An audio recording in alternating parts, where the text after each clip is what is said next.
Perkaranya tertulis 266 garing PDTG garing 2021 PN JKTPST, hakim ketuanya kok Pak Purwanto. PP-nya juga ganti Titi Yuliati SH. Tanggal sidang memang hari ini, tanggal 4 Oktober 2021. Agenda juga sesuai dengan yang dikirim melalui IKOT, karena kan saya punya IKOT dan seluruh lawyer itu sekarang kan diwajibkan punya IKOT untuk menggugat itu lewat IKOT tadi gitu.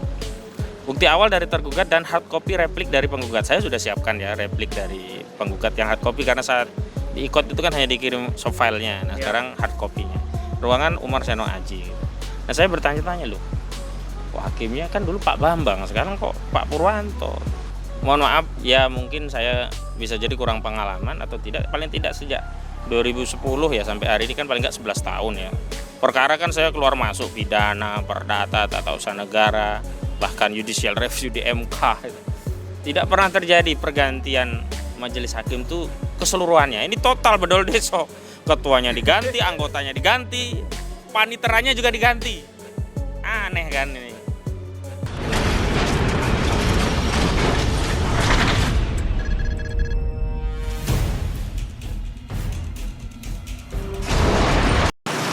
Assalamualaikum warahmatullahi wabarakatuh. Assalamualaikum warahmatullahi wabarakatuh. Tadi baru saja Bang Ahmad Khozinuddin melakukan sidang kembali setelah beberapa bulan ya Bang ya. Sebulanan lebih tidak online dulu. Online tidak ada kabar terkait TPUA. Nah pertama-tama mungkin pertanyaan sederhana Bang. Tadi itu sidangnya itu sidang dalam rangka apa Bang? Maksudnya sidang terkait jadwalnya itu jadwal sidang tentang apa hari ini? Ya, kan hari ini sebenarnya menindaklanjuti sidang IKOT ya. Sebelumnya jawaban dari Presiden Joko Widodo, replik dari penggugat rakyat yang menggugat Jokowi agar mengundurkan diri dari jabatannya, duplik atau tanggapan dari Presiden Jokowi yang menanggapi replik dari penggugat yakni rakyat, itu dilakukan secara IKOT. Jadi dalam perkara 266, nomornya ya 266 garing PDTG garing 2021 garing PN JKTPST, itu sebelumnya dilakukan secara IKOT. Namun dalam proses jawaban itu tergugat saudara Joko Widodo melalui kuasa hukumnya itu mengajukan eksepsi, yakni tangkisan.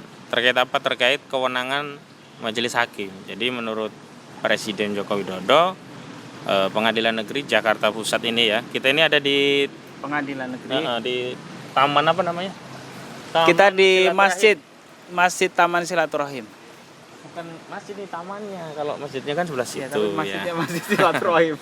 Nah, tadi baru selesai. Jadi sedianya adalah menerima dan memeriksa bukti-bukti eksepsi dari Joko Widodo selaku tergugat, yakni bukti-bukti yang menguatkan bahwa Pengadilan Negeri Jakarta Pusat tidak memiliki kewenangan atau kompetensi untuk mengadili perkara.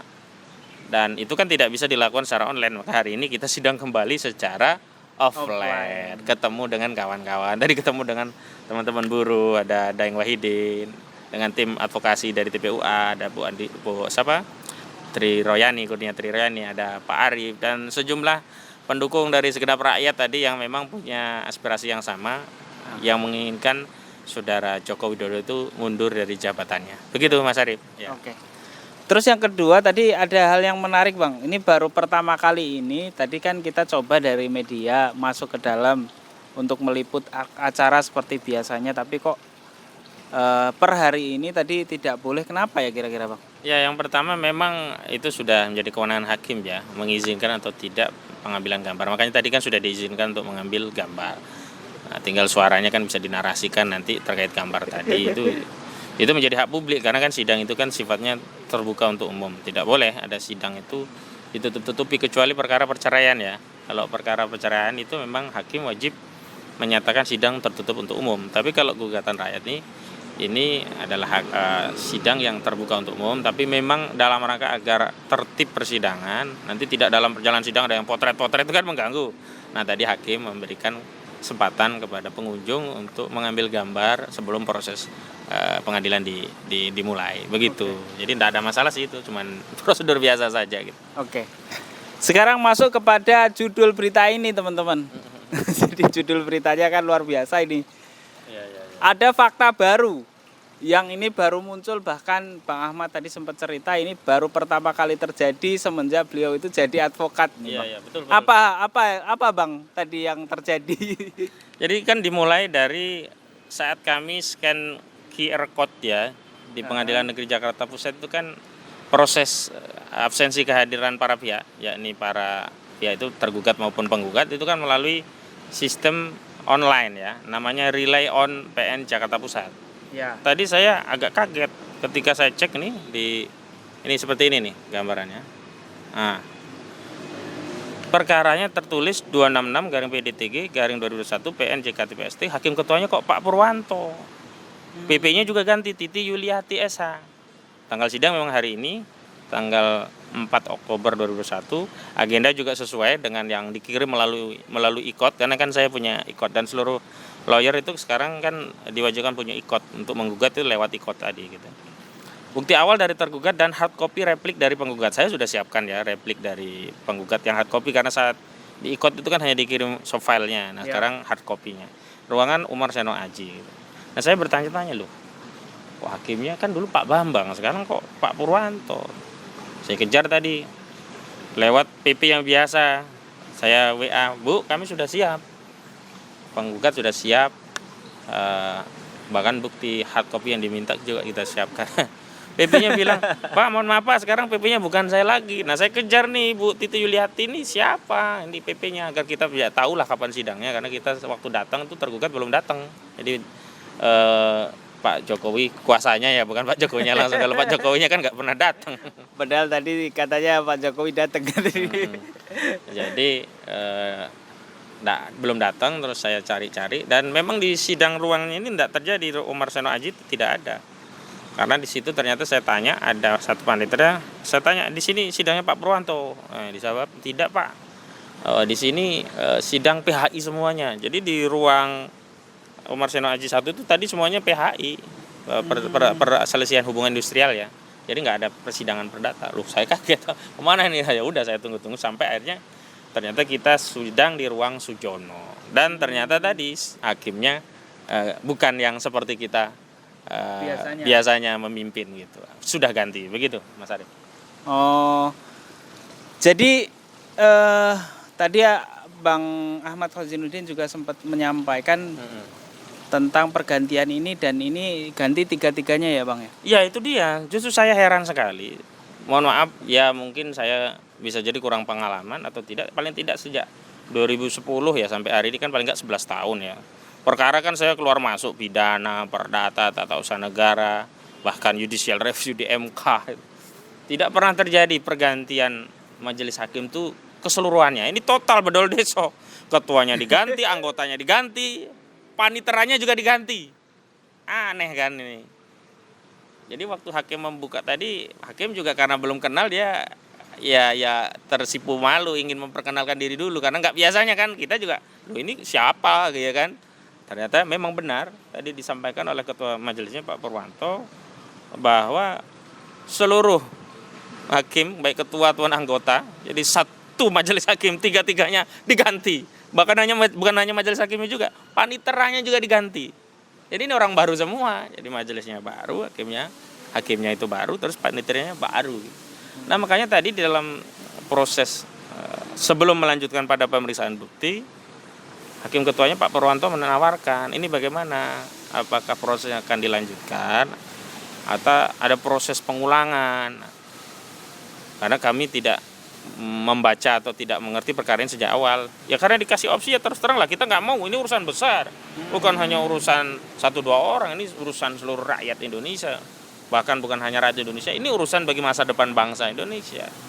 Jadi yang berperkara secara hakikat ya itu bukan hanya penggugat rakyat yang memberi kuasa ke PT TPU, tapi sebenarnya seluruh rakyat juga menunggu-nunggu perkara ini. Mereka juga pengen tahu sampai di mana perkara ini. Dan mereka juga pengen tahu apakah presiden mau legowo mundurkan diri dari jabatan selaku presiden karena terbukti melakukan perbuatan tercela itu loh. Banyak bohong, banyak ingkar janji, banyak tidak amanah. Dan ketika hakim menyatakan begitu, saya sampaikan, tadi saya sampaikan di pengadilan, mungkin nanti videonya pemirsa juga kita akan sampaikan ya video lengkapnya. Benar ya Mas Arif ya? Iya. Nah ini yang bertanggung jawab. Kalau urusan video nggak bertanggung jawab. Nah nanti di dalam persidangan saya sampaikan. Majelis ini persoalannya bukan hanya penggugat saja, tapi ini terkait dengan seluruh rakyat Indonesia. Mereka mereka mencari keadilan, pengen keadilan ini diproses secara baik secara prosedur maupun substansi. Kalau substansinya nanti silakanlah majelis mengadili, memeriksa sekaligus memutuskan perkaranya. Gitu. Tapi kalau prosedurnya nanti bermasalah, akan muncul tudingan di tengah masyarakat. Oh, wajar nanti sama mohon maaf kalau rakyat dikalahkan, wajar dikalahkan. Prosesnya ternyata hakim tidak mengikuti sejak awal. Hakim ternyata hanya tengah jalan menerima perkara berkas itu, tidak sejak awal. Dan saya juga sampaikan tadi, dulu ini sudah jadi perdebatan sengit antara penggugat dengan tergugat terkait legal standing tergugat. Ya berulang kali kan Bang Egy juga sampaikan, ini kan kita gugat Joko Widodo kok kuasa hukumnya mendapatkan surat kuasa dari Jaksa Agung dan dari Setnek. Kan itu kemarin kan harus ditangkap semua, karena kan ada keluhan-keluhan kita yang semestinya itu juga ikut menjadi informasi yang dipertimbangkan oleh majelis untuk mengadili dan memutuskan perkaranya, baik di putusan utamanya atau nanti di putusan selanya. Karena kan setelah pemeriksaan bukti awal ini kan lanjutannya adalah putusan sela. Putusan sela terkait apakah benar Pengadilan Negeri Jakarta Pusat tidak berwenang seperti yang disampaikan oleh Presiden Jokowi melalui kuasa hukum dari dalam jawabannya begitu. Iya. Maka tadi kami ya harus diulang. Nah, tapi lucu ketika minta diulang, kami minta diulang, kemudian Bu Kurnia juga menyampaikan argumentasi agar majelis hakim bisa membaca keseluruhan berkas ini kan. Tadinya mintanya dilanjut, gak perlu diulang. Dan dari pihak Jaksa Agung tadi kan kuasanya Jokowi itu juga komplain pengennya lanjut, ya nggak bisa lah, kita nggak mau nanti lanjut kalau putusannya nggak berpihak pada rakyat, siapa yang tanggung jawab begitu.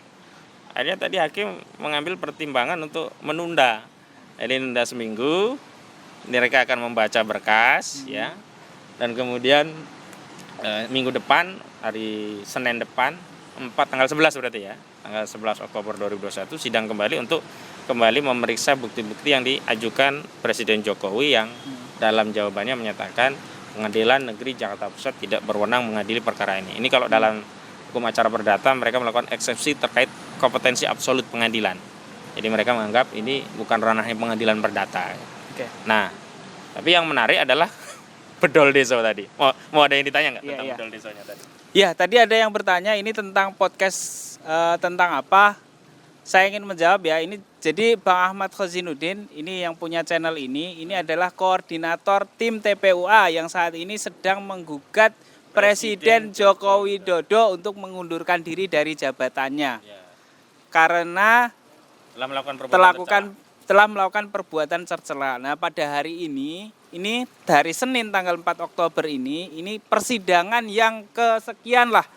Dan ada tadi pada saat persidangan ternyata seluruh baik hakim terus jaksa ya Bang. Panitera. Bukan pidana, enggak ada jaksa. Oh iya. Jaksa Agung itu mewakili Presiden Jokowi. Oh iya. Panitera semuanya itu diganti. Nah, gitu. Gambaran secara sederhananya begitu. Nah, saya mungkin yang menjadi pertanyaan teman-teman semua ini ya. Kira-kira kenapa sih kok bisa? Kan biasanya yang diganti itu ya ketuanya atau wakilnya atau paniteranya lah. Kok ini kok bisa semuanya diganti, itu kira-kira kalau boleh kita menduga-duga itu kira-kira kenapa Bang ya? Saya nggak tahu, tapi tadi hakim menjawab ada mutasi katanya. Jadi menarik juga mutasi, tiga-tiganya dimutasi. Nggak tahu dimutasinya apa ke Papua atau ke Timur Timur sudah bukan bagian negara kita lagi ya. Atau dia mutasi ke Sumatera, kita tidak tahu begitu. Tapi yang jelas saya tadi berpikir kok dimutasi tiga-tiganya. Padahal ini perkara penting dan bahkan bukan hanya hakimnya, paniteranya juga diganti. Kalau hakimnya diganti, paniteranya masih tetap, kan paling nggak paniteranya bisa memberikan review ya, kemarin tuh begini Pak sidangnya, penggugat itu sudah komplain, tergugat ini dan sempat ditunda-tunda lama karena legal standing, kan bisa menyerap semua informasi terkait proses persidangan. Ini kan enggak. Saya juga mungkin rakyat subscriber channel juga bertanya-tanya kok bisa gitu, apa alasannya. Nah memang kalau alasan zohirnya tadi disampaikan karena ini ada mutasi, tapi kita kemudian patut menduga ada tangan-tangan kekuasaan yang terlibat dalam proses ini dan kita tidak tahulah karena kita selalu meminta kemenangan itu hanya kepada Allah bukan kepada makhluk. Dan tentu saja itu sangat berpengaruh terhadap kredibilitas putusan dari hakim-hakim pengganti ini. Iya, betul. Orang akan mempersoalkan apapun putusannya sebenarnya. Kenapa? Karena ini bukan hakim sejak awal mengetahui perkaranya. Hakim yang memang ditempatkan dan oke lah itu tugas-tugas di dalam proses peradilan boleh saja hakim diganti. Tapi tiga-tiganya bukan hanya hakimnya, sampai paniteranya diganti gitu. Ini yang harus diketahui oleh pemirsa semuanya. Hari ini majelis hakim tiga-tiganya ketua dan anggota, satu ketua dua anggota dan paniteranya diganti. Sehingga yang mengadili perkara gugatan rakyat kepada Presiden Joko Widodo yang dalam salah satu petitum atau tuntutannya itu adalah meminta saudara Joko Widodo untuk mengundurkan diri dari jabatannya, hari ini ditangani oleh hakim yang berbeda. Alasannya hakim dimutasi. Tidak tahu apa yang menjadi latar belakang mutasi, yang jelas 3 hakim ketua dan 2 anggota dimutasi dan diganti, majelisnya berganti. Sekarang diketuai oleh Pak Purwanto, sebelumnya Pak Bambang. Dan kemudian paniteranya juga diganti dan tadi saya sempat agak ada kendala teknis karena biasanya saya kan komunikasi dengan panitera yang lama. Ternyata panitera yang lama juga mengkonfirmasi tidak lagi pegang perkara ini. Kita bisa mengkonfirmasi apakah benar ada tangan-tangan kekuasaan yang terlibat dalam perkara ini atau tidak, kita tunggu besok. Bukan besok ya, maksudnya saat putusan selah nanti. Putusan selah itu seperti apa baru kita bisa menyimpulkan ada tidak tangan-tangan kekuasaan dalam perkara ini. Tapi kalau melihat tren kasusnya ya biasa saja. Dan ini sudah menjadi rahasia umum dan kemudian publik tidak juga keliru kalau kemudian memiliki praduga gitu. Sebab semestinya kan nggak mungkin tiga-tiganya, kan cukup 1 saja atau 2 saja. Dan ini bedol deso, bukan hanya hakimnya sampai paniteranya. Begitu. Iya. Ini tadi kan kesimpulan putusan hari ini bahwa karena ketiga-tiganya itu adalah baru semua ya Bang ya. Ya. Maka kesimpulannya adalah mereka tidak mengikuti dari awal. Jadi mereka harus membaca ulang, mempelajari. Kalau itu juga karena permintaan kita loh. Tadi kalau kita nggak intercept meminta untuk dipelajari lagi bisa jadi langsung. Sehingga tadi saya lihat dari pihak presiden kuasa hukumnya agak dongkol juga, udah capek-capek bawa bukti nggak jadi diperiksa. Tapi sebenarnya nggak ada masalah sih, kan besok bisa dibawa lagi bukti-bukti tadi. Karena agendanya memang hari ini semestinya memeriksa bukti dari tergugat, jadi dari Joko Widodo tentang eksepsinya yang menyatakan bahwa pengadilan tidak berwenang. Nah, kemudian karena kita menyampaikan komplain dan kita minta untuk hakim mempelajari terlebih dahulu perkaranya karena semuanya baru, bahkan paniteranya baru, maka tadi ditunda 1 minggu dengan memberikan ruang atau waktu bagi hakim untuk mempelajari atau membaca dan mempelajari perkara itu sendiri. Jadi tenang saja ya Pak Jokowi, minggu depan masih bisa datang sidang lagi kok. Masih dibawa lagi bukti yang sama nggak apa-apa. Kita akan periksa bareng-bareng bukti itu. Oke. Kalau ada saksi ya kita akan tanyai saksi. Tapi di awal itu biasanya cuma bukti tertulis karena terkait eksepsi begitu. Oke. Nah ini kan eksepsi dari kuasa hukum Presiden Jokowi ini kan katanya tadi seperti yang Abang sampaikan, pengadilan tidak berwenang untuk memutus perkara ini. Mengadili ya. Mengadili perkara ini. Nah saya mau minta tanggapan dari Bang Ahmad Khozinuddin tentang argumentasi dari kuasa hukum Bapak Presiden. Menurut Abang gimana Bang? Ya sebenarnya kan ini kita jelas loh menggugat. Pertama judul gugatan kita gugatan perbuatan melawan hukum. Itu jelas. Dan kemudian diterima oleh pengadilan dan dinomori dengan nomor 266-PDTG-2021-PN-JKT-PST. Secara objek, ini memang objeknya adalah perkara perdata, maka ya harus digugat di peradilan umum.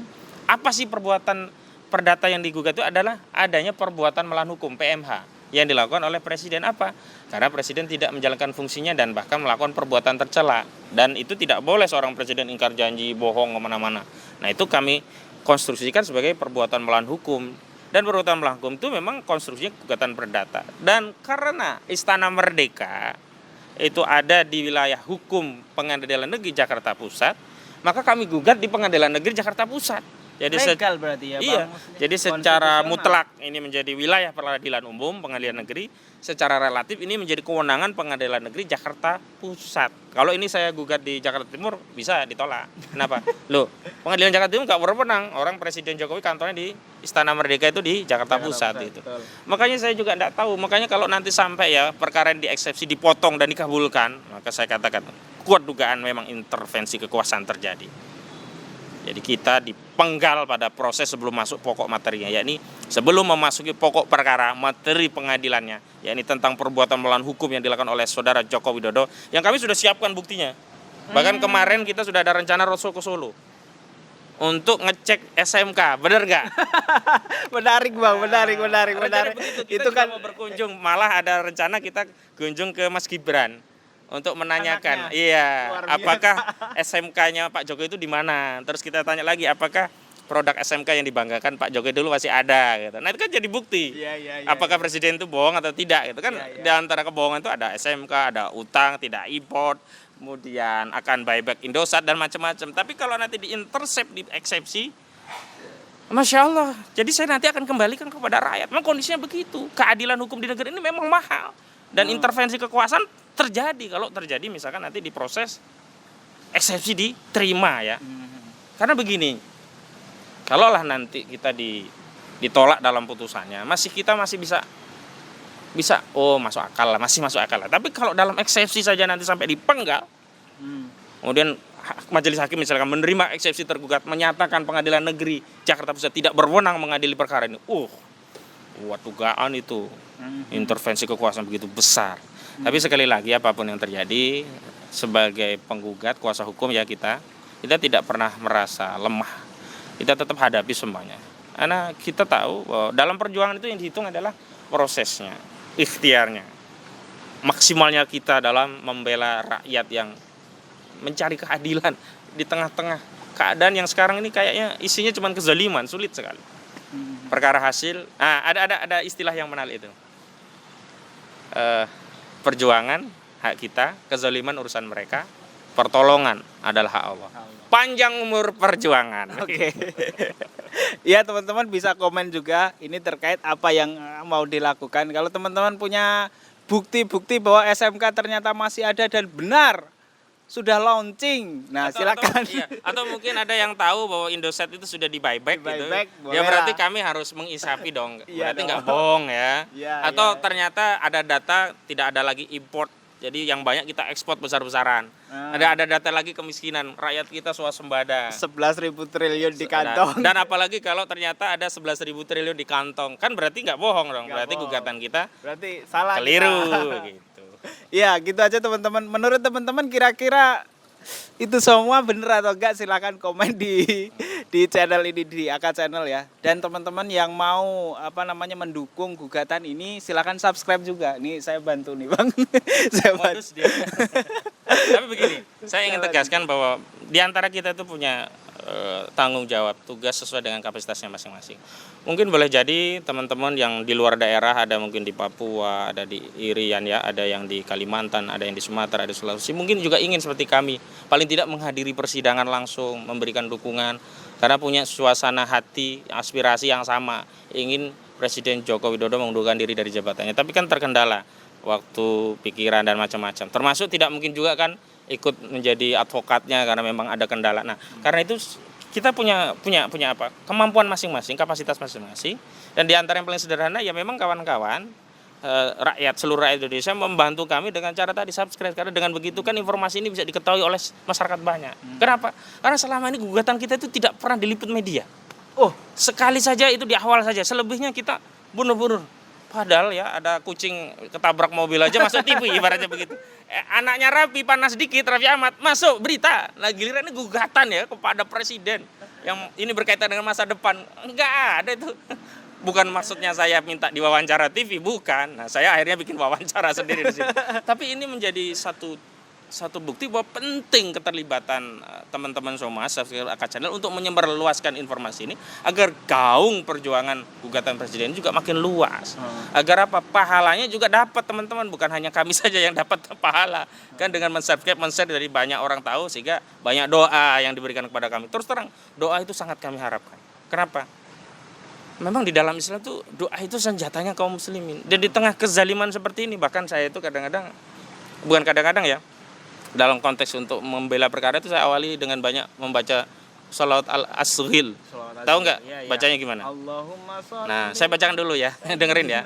Muhammad. Allahumma sholli ala sayyidina Muhammad wa asghil li zalimin bizzalimin.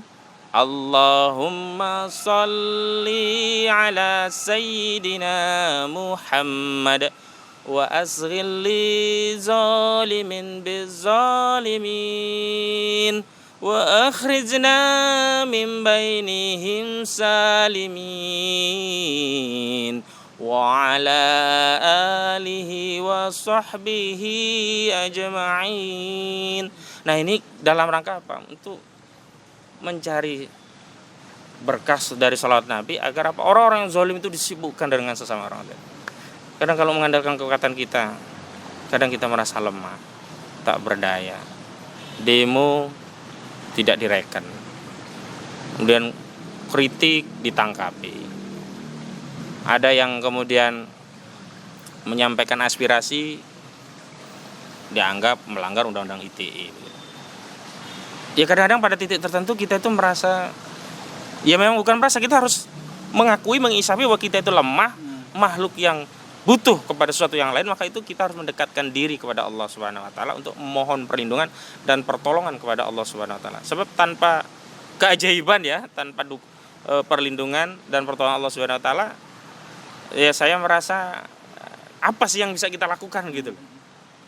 Dan ini adalah langkah dari ikhtiar yang kami lakukan setelah kita tuh bingung mau gimana lagi menyelamatkan bangsa ini. Bingung kita setelah demo tidak berhasil, makanya mereka yang datang kepada kami itu, "Bang, kami ini udah bingung, Bang.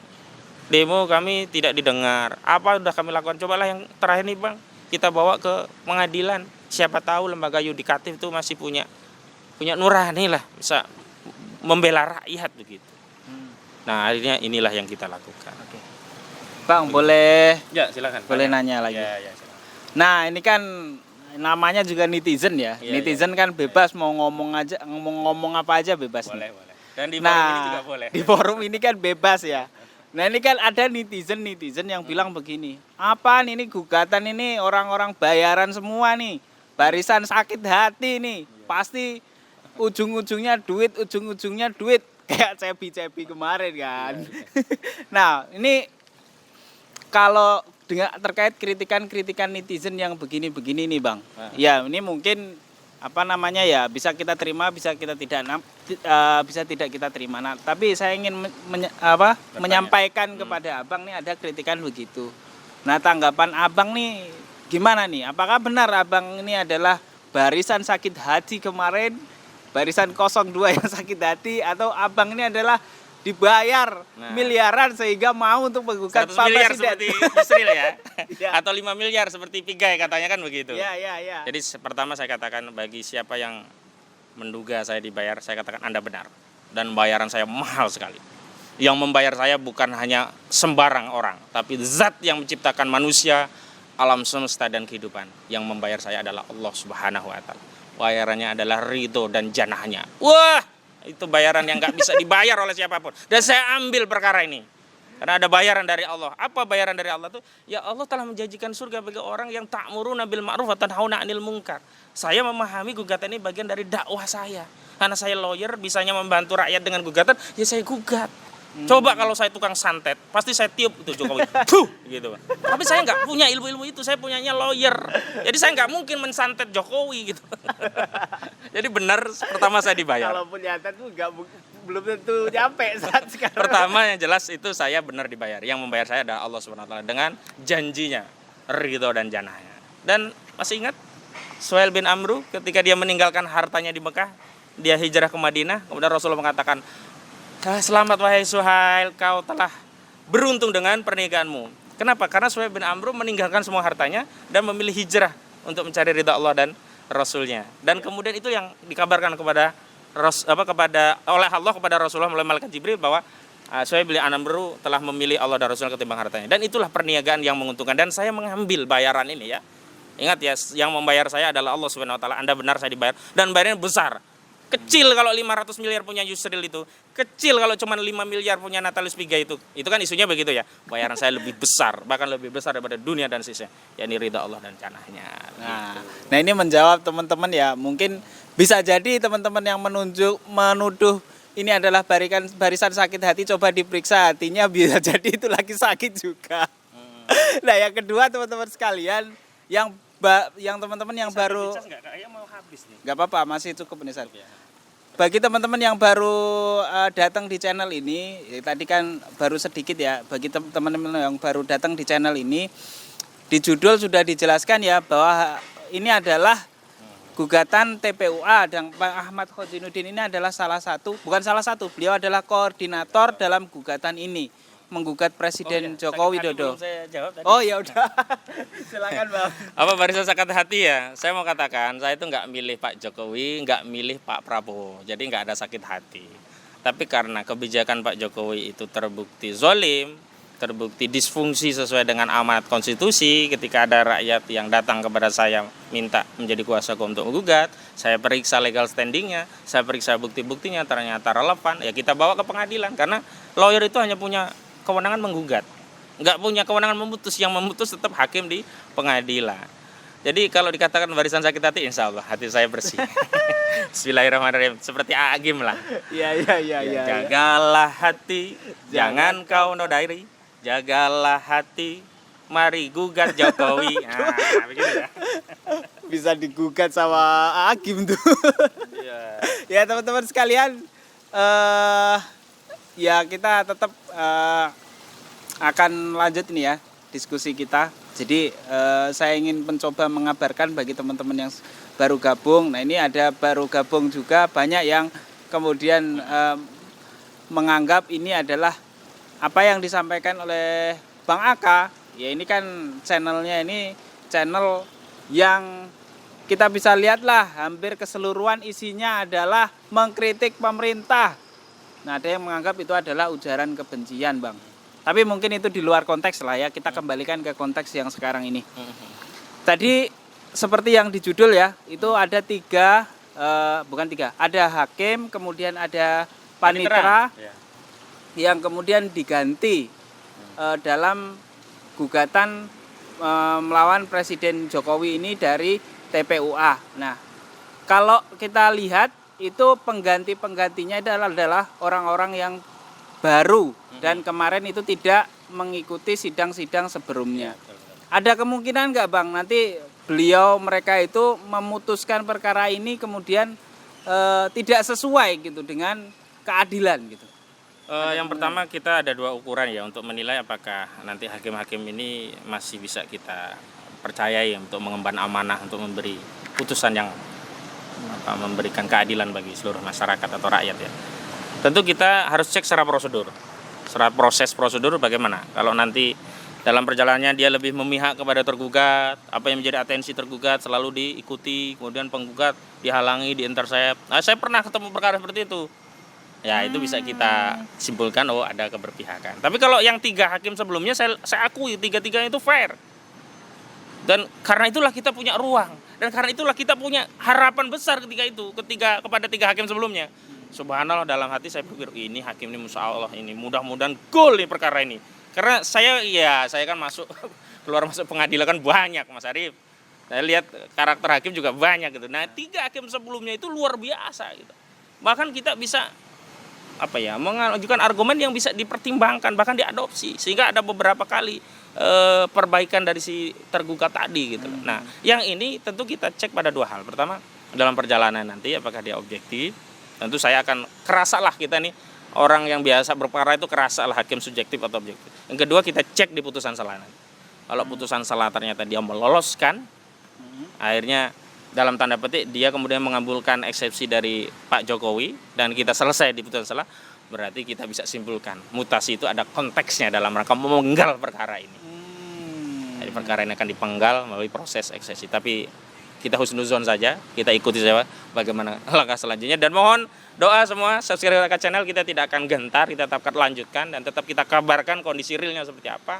Dan tentu saja kita yakin bahwa semua yang terjadi di dunia ini sampai nih ya, sampai daun yang jatuh itu semua yang sudah dicatat di Lauhul Mahfuz oleh Allah Subhanahu wa taala. Sehingga kita tidak ada pilihan untuk kecewa dengan qada Allah. Semuanya baik buat kita. Yang penting kita proses, lawan, dan panjang umur perjuangan. Mungkin itu dulu ya. Iya, Bang. Ada agenda-agenda yang lain atau mungkin cek dulu ada pertanyaan spesifik? Iya, teman-teman ingin menanyakan tentang apapun lah.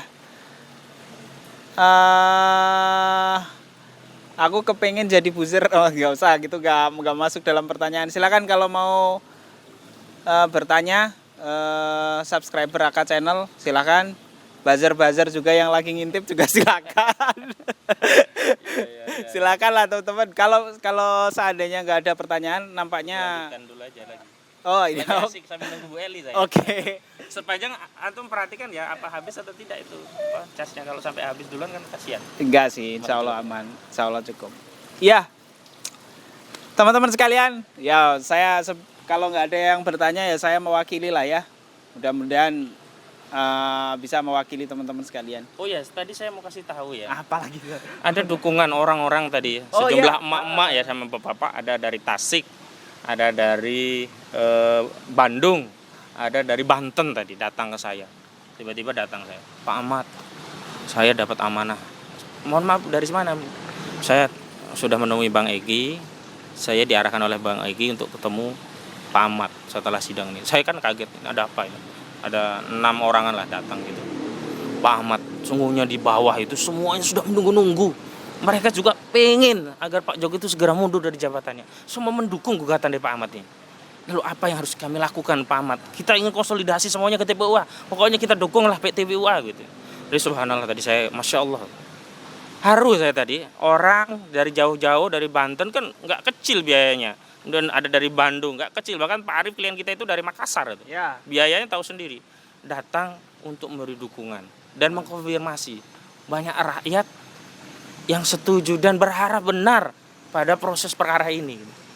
Itu saya yang pertama, bahagia ya. Gembira, bahagia. Dan saya tidak merasa sendirian.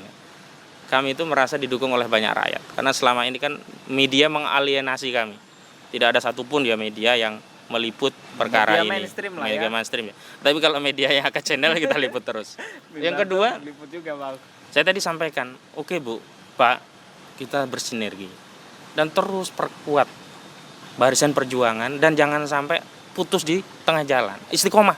Karena banyak juga barisan-barisan perjuangan itu satu persatu merotoli kalau bahasa orang Jawa itu. Ya. Ada yang melemah, ada yang kemudian tidak lanjut. Makanya tetap jaga sampai memang Allah tetapkan satu keputusan akan terjadi perubahan itu. Ingat dulu waktu gerakan 212 kita kan merasa lemah sekali. Sampai Allah berikan pertolongan dan terjadi peristiwa 212 dan akhirnya harapan kita agar Ahok masuk penjara terrealisir kan. Dan hari ini pun sama, kalau nanti harapannya agar presiden mengundurkan diri dari jabatannya, terus ya bergerak, berjuang, tetap patuhi hukum, jangan melanggar hukum, jangan membuat kerusakan, sampaikan saja pendapat, pikiran bahwa kita punya aspirasi ingin Pak Jokowi segera mengundurkan diri dari jabatannya. Mudah-mudahan Pak Jokowi mendengar dan segera mundur dari jabatannya. Begitu Mas Ari. Nah ini Bang Ahmad kan kita tahu bahwa semenjak PPKM khususnya COVID-19 ini kan rakyat turun, tidak boleh kemudian melakukan kumpul-kumpul, tidak boleh, apalagi kumpul-kumpul mengkritik pemerintah, kumpul-kumpul nggak ngeritik pemerintah aja nggak boleh. Nah kalau kemudian kita lihat kasus 212 itu ketika Pak Ahok, Basuki Cahayapurnama Ahok ngepak-pakan. Oh ya udah. Basuki Cahayapurnama. Ya Pak Ahok itu Ahok mundur itu kan ada reuni 212. Nah, ini apakah memungkinkan Bang kemudian kita turun ke jalan dengan cara seperti itu? Ya kita tunggu berdialektika dengan waktu. Dulu kan waktu mau reuni 212 kan semua dihalang-halangi. Nggak boleh dan sebagainya. Tapi akhirnya kan terjadi reuni 212 itu atas kehendak dan pertolongan Allah. Makanya hari ini ya tetap kita tetap optimis, tetap memohon pertolongan Allah, dan jangan lupa berdoa, dan berdoa. Doa itu adalah senjatanya kaum muslimin. Jangan pernah putus asa, jangan pernah melemah.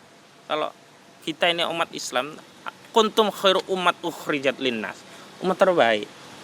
Jadi tidak perlu khawatir. Oke, gitu dulu ya. Kayaknya sudah agak lama. Dan terakhir sebagai closing statement, terima kasih atas dukungan dan doa seluruh pihak, segenap rakyat Indonesia yang memberikan dukungan terhadap gugatan yang kami lakukan di Pengadilan Negeri Jakarta Pusat. Dan terus simak perkembangannya, dan kami akan menyampaikan perkembangan terkait gugatan ini. Jangan lupa doakan kami agar Allah melindungi kami, memberi semangat kepada kami, dan tetap istiqomah. Dan terakhir pesan saya adalah panjang umur perjuangan. Ila taufiq wal hidayah wal afu minkum. Wallahu muwaffiq ila aqwamit thoriq. Wassalamualaikum warahmatullahi wabarakatuh.